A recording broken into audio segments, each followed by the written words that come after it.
From the Times and the Sunday Times, this is the story on Saturday. I'm Manveen Rana.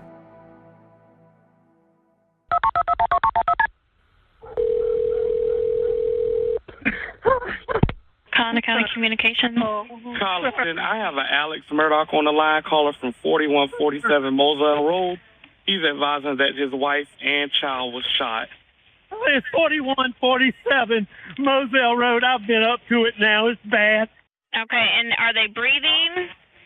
No, ma'am. Okay, and you said it's your wife and your son? My wife and my son.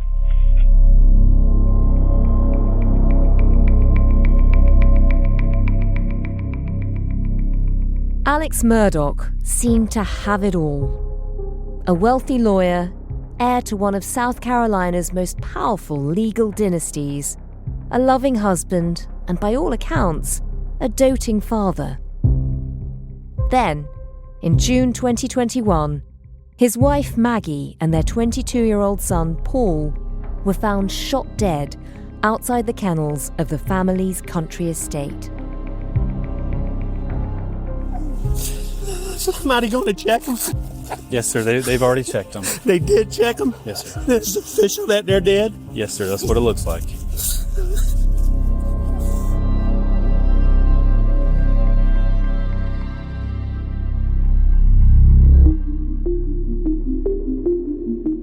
The investigation and trial that followed their murders became a global sensation. And at the heart of it was Alex Murdaugh. Father, husband, lawyer, and in the end, prime suspect.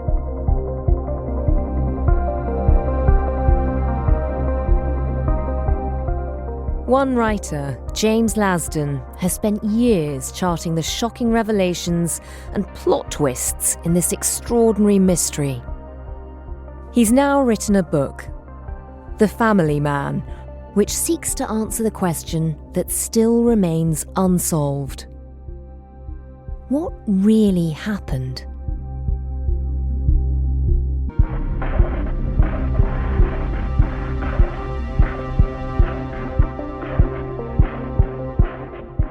The story today, The Murdaugh Murders, Part 1.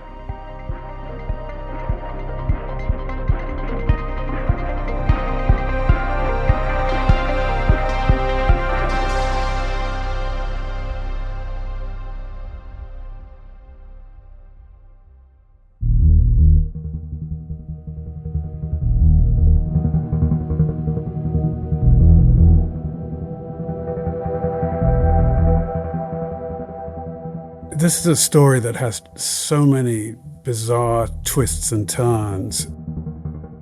Although, at the very beginning, all I knew was that there was a report in the New York Times about a lawyer whose wife and son had been shot, murdered at their hunting estate in the low country of South Carolina. At that point, Alex Murdaugh, the lawyer, was not a suspect, or he wasn't publicly named as a suspect.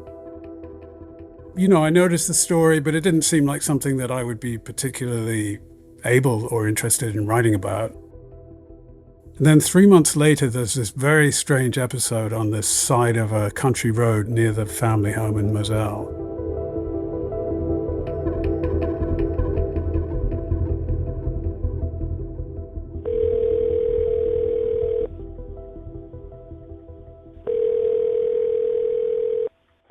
Hampton County 911 was an emergency. I got a flat tire. Somebody stopped to help me, and when I turned my back, they tried to shoot me. Oh, okay. Were you shot? Yes. I'm bleeding pretty bad. Okay. What's your name? Alex Murdaugh. Alex Murdaugh? Yes, ma'am. At that point, it does look as if there's some kind of vendetta against the family. But that story fell apart in about a day. And he then said that he had, in fact, in the wake of the murder of his younger son and his wife, he had decided to have an acquaintance and a cousin of his shoot him dead so that his surviving son could claim the life insurance. At that point, he started to interest me because it was such a bizarre story, and also because I wrote a novel several years ago which had a character who does something similar, who tries to get himself shot so that a loved one can claim the insurance. And I had always thought that that was a bit of a stretch, and I felt sort of privately a bit guilty about it. But here apparently was life confirming that this actually is something that can happen. Was it sort of the psychology of this character in the middle of it all that appealed? Absolutely. This was someone who clearly was into staging rather elaborate scenarios, and as a writer of fiction, I could relate to that in a somewhat perverse way. And so I saw him as someone who I was interested in understanding, and I felt that I might be able to understand. Again, he still, at that point, was not considered, publicly at least by the police, a suspect in the killing of his wife and son. James, just take us back to where this story begins. It does feel like one of the big characters is actually the location. So just describe the setting. Where does all of this unfold? This is in the so-called low country of South Carolina, which is this very sort of flat coastal area. Although the family home is somewhat sort of inland, it's in this very flat, forested area. There's a lot of hunting, a lot of sort of large estates. It's a little drab when you sort of first go there. There's a lot of logging going on. It's been very over-farmed. It used to be cotton growing plantations and, worked by enslaved people. It's very depleted land. But then as you go towards the coast, it becomes marshy and swampy and very beautiful, very beguiling.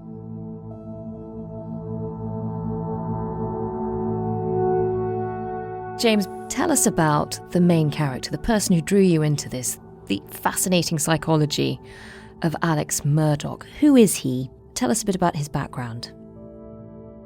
Alex Murdaugh is the fourth generation of this legal dynasty that had been basically running the 5 counties that make up the 14th Circuit, the Low Country District of South Carolina.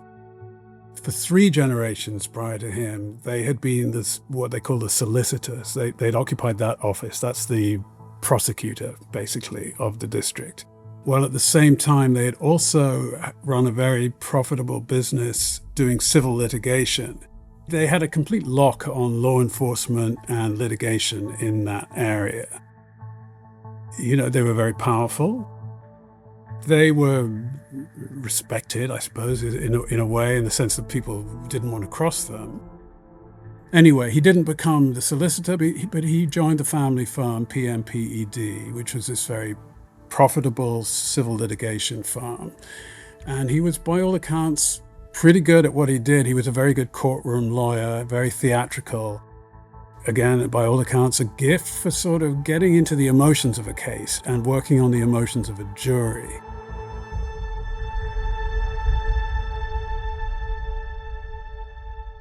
So this is a man with an acute awareness of how a jury works and the sort of emotions you need to be able to influence what they might be thinking. In most of his interactions in life, I imagine.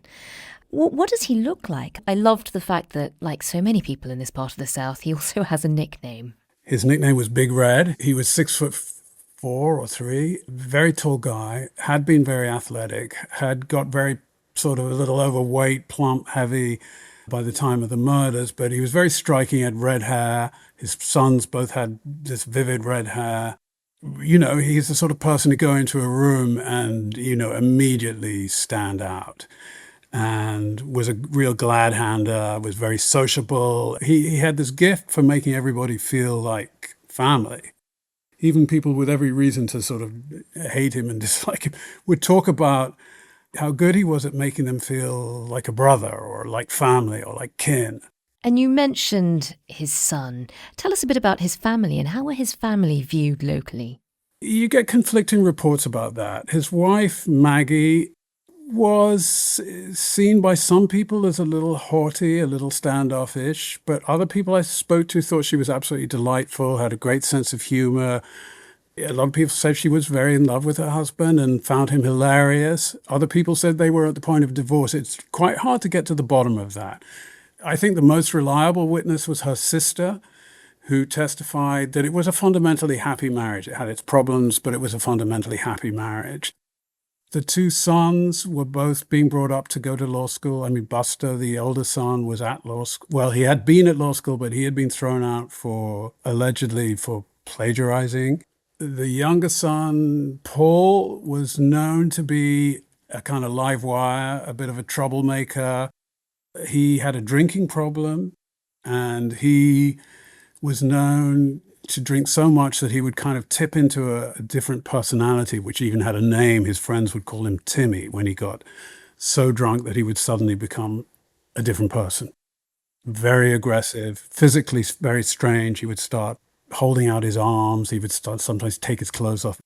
They were a close family, by all accounts. They spent a lot of time together, but they had these, troubles. And Paul had got into trouble a lot, but was always bailed out by his father and by his grandfather, who was the solicitor and whom he would call at times of trouble. This is the family at the heart of this story. Just take us to the night of June the 7th, 2021. Firstly, just set the scene. Where does all of this take place?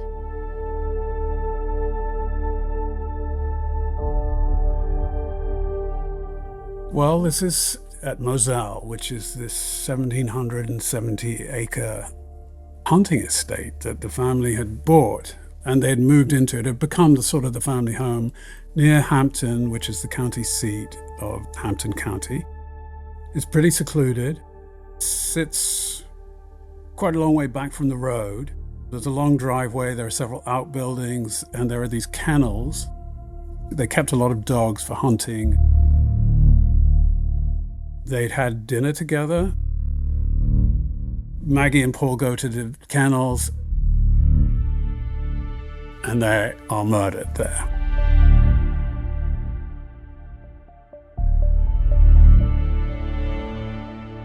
The police are called. These murders have happened. Just describe the scene that greets them. How have Maggie and Paul been killed?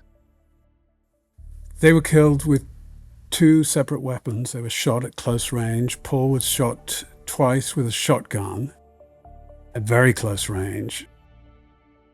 The first shot went into his chest, and he turned around, and he would have faced his killer, and then he was shot in the head with the second shot and killed instantly. Police believe that he was shot first, and that Maggie, who was nearby, came running to see what was going on, and then she was shot with a so-called 300 Blackout, which is a semi-automatic rifle, and it seems that whoever killed her was circling her at close range and shot her 5 times.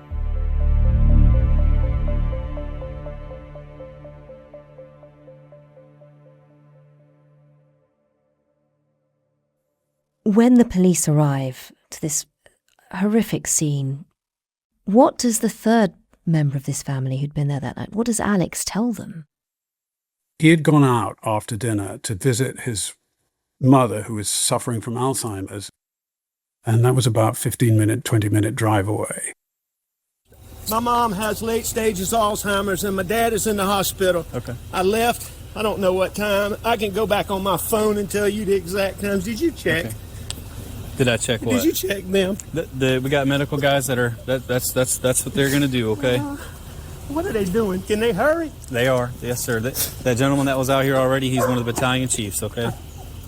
He said he had gone there after dinner while Maggie and Paul went to the kennels, and he had come back. He'd gone first to the house. Maggie and Paul hadn't come back from the kennels, so he'd driven down to the kennels and seen their bodies lying on the road and called 911. You can hear his recording. It's 4147 Moselle Road. I've been up to it now. It's bad. Okay, and are they breathing? No, ma'am. Okay, and you said it's your wife and your son? My wife and my son. It appears to be the sound of a man in great distress and great panic. The dispatcher, talks to him for a while, and then the police arrive and they find him, alone with the two bodies at the kennels. I mean, they have body cams, so you can see that encounter as well. It's bad. It's bad. Check the pulses. Yes, sir. This is a long story. My son was in a boat wreck a few months back.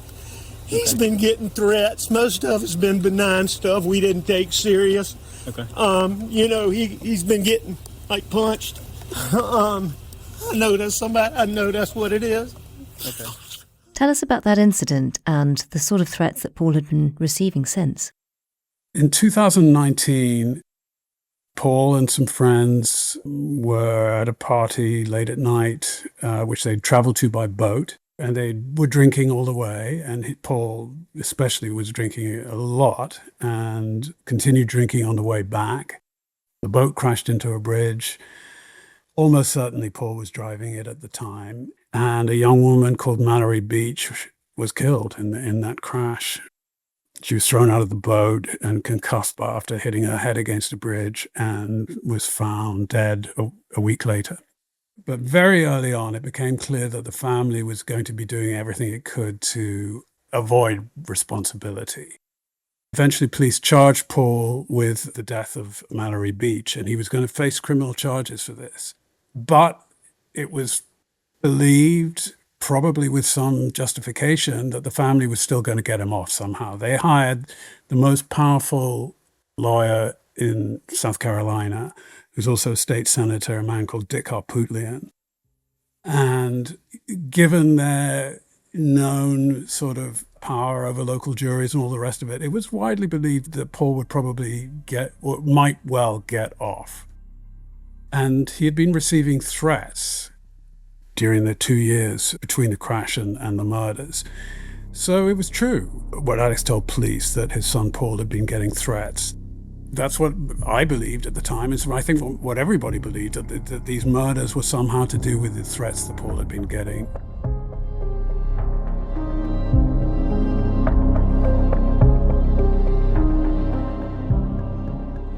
Coming up, with police investigating the possibility of a revenge killing, Alex makes a move that would end up putting him firmly in the spotlight. I got a flat tire, Mhm. and I stopped, and somebody stopped to help me.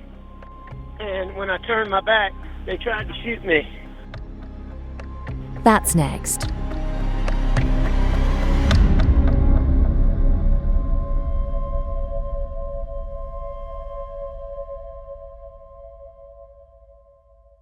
James, at this stage, the police are obviously chasing this lead. They know that Paul was receiving threats. He's now been killed. That seems like an obvious path of inquiry.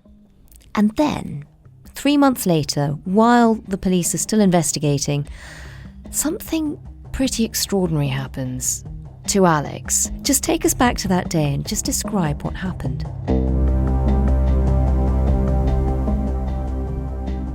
3 months later, September of 2021, there's another 911 call from Alex where he tells the dispatcher that he was changing a tire on the side of the road, a rural road, and that somebody, a stranger, took a shot at him. And this seemed to confirm the idea that there was a vendetta of some kind against the family, that vigilantes of some kind were out to harm them. Unfortunately for Alex, that fell apart very quickly, that story, because it was found that he had punctured the tire himself because a knife was found very close to the scene. The tires on the car were what are called run-flat tires, so you don't actually need to pull over even if you have a puncture. And it seems that what he was doing was that he was trying to reinvigorate this vigilante scenario that he had claimed was the cause of the murders at the murder scene. Because by then, police had begun looking at him as the killer. He knew that, and this was apparently why he had contrived this scene on the old Salkehatchie Road. When that story fell apart, he then told police that really his reason was that he wanted to kill himself and he wanted his older son to be able to claim the life insurance policy of $10 million.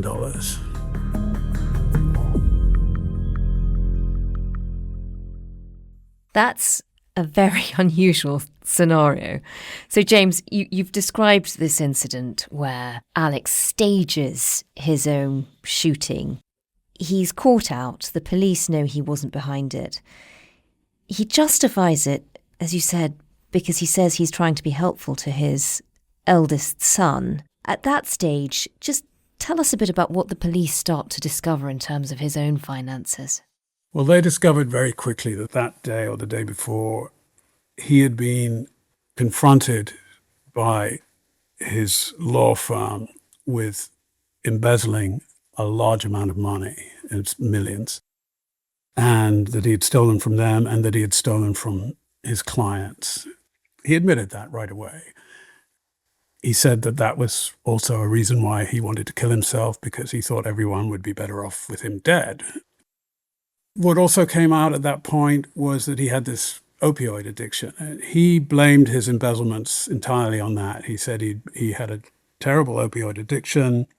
He says he acquired as a college athlete after injuring his knee. He promptly went into rehab and stayed there for, a while before he came out.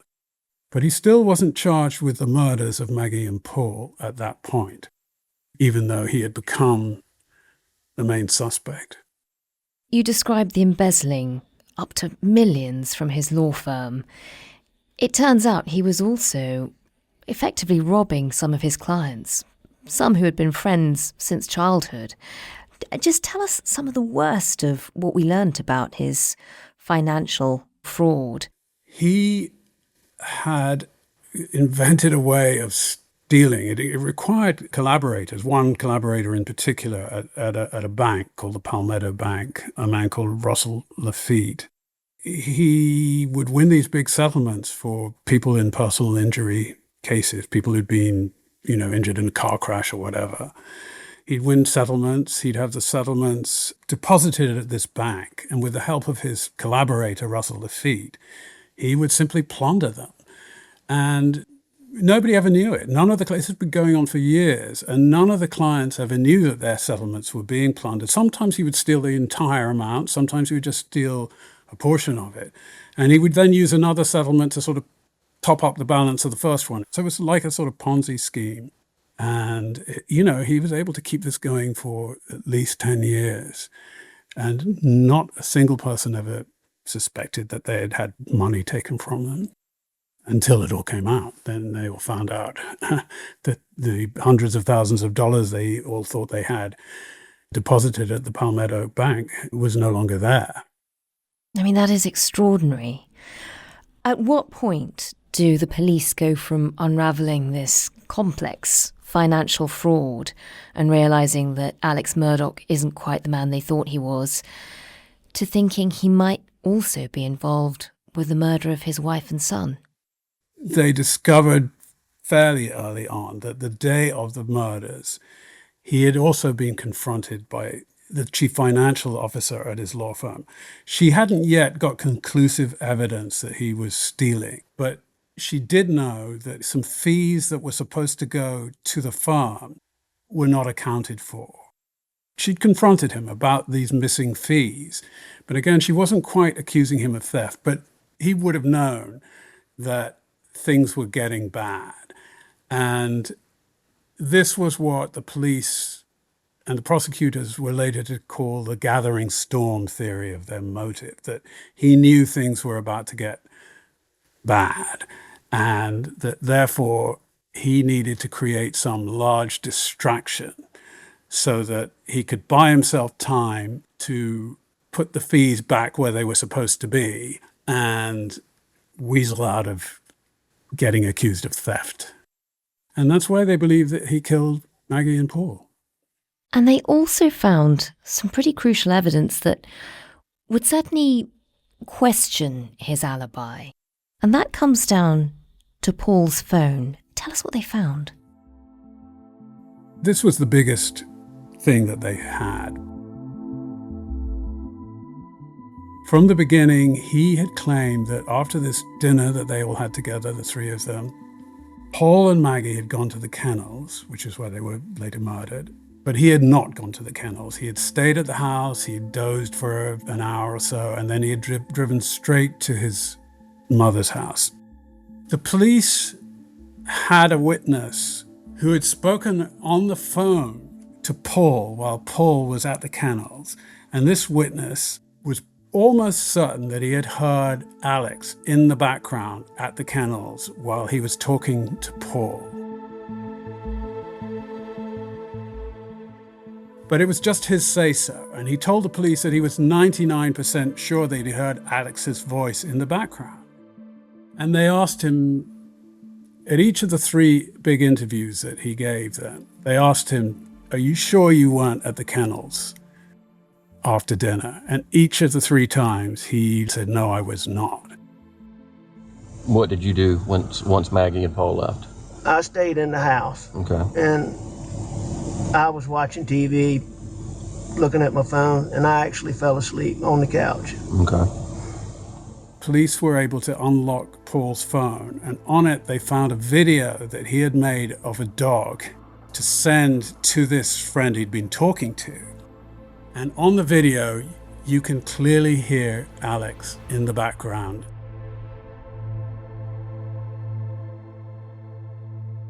Tonight, Alec Murdaugh's alibi potentially destroyed by his son's own video. Get back!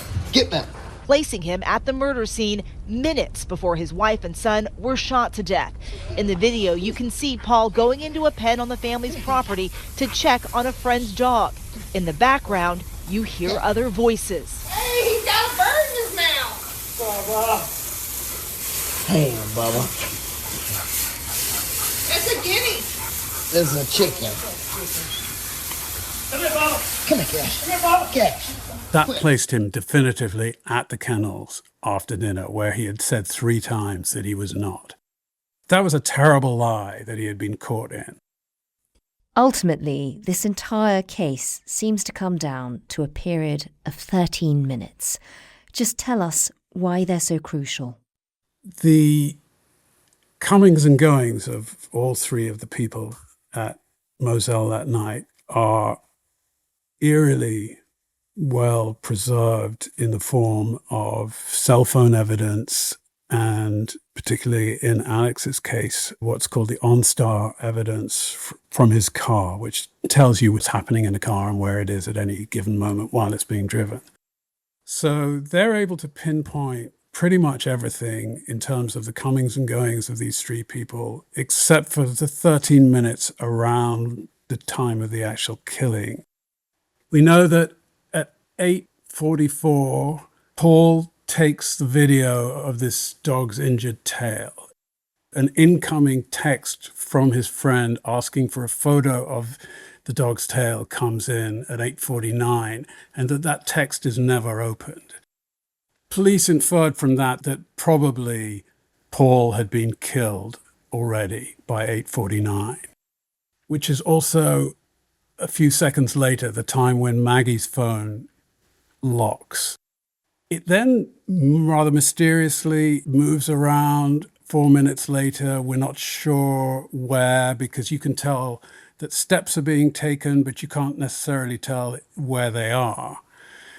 That period of walking ends at 8:55, and then at 9:02, Alex's phone, which has been up at the house, springs to life.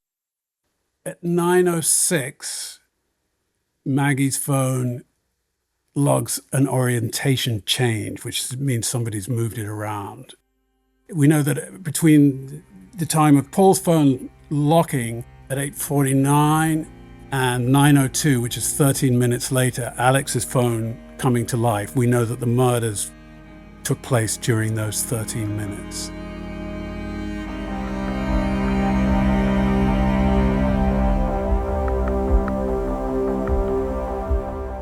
With Alex charged with murdering his wife and son, what follows is one of the most closely watched trials in the 21st century.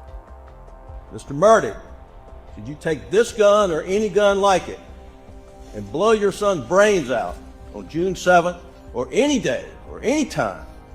Mr. Griffin, I didn't shoot my wife or my son anytime. Ever. After just 6 weeks, the verdict was in. The State of South Carolina, County of Colleton, the State versus Richard Alexander Murdaugh, defendant, indictment for murder, verdict guilty, signed by the forelady, date 3/2/23. Murdaugh was sentenced to 2 consecutive life sentences without the possibility of parole for murdering his wife, Maggie, and son, Paul.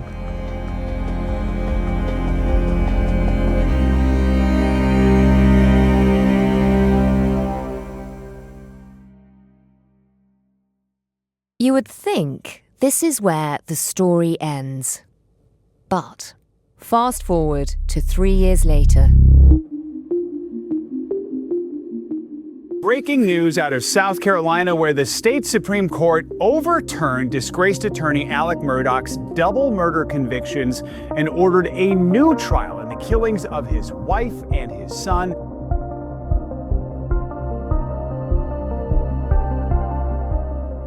A retrial set for early next year puts this incredible story back into the spotlight. But for James Lasdon, he already had his doubts. Is it really plausible that somebody murders their wife and son in order to create a distraction?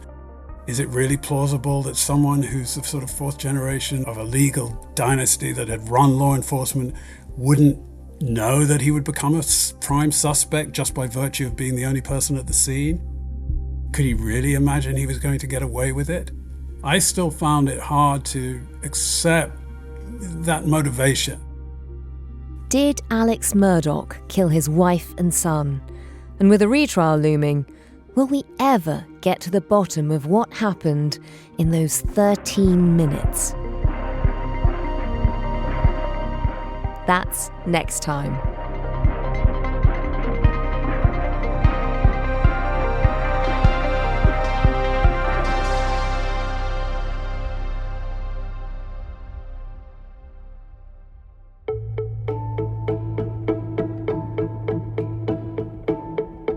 The producers today were Dave Creasy and Jesse Fox.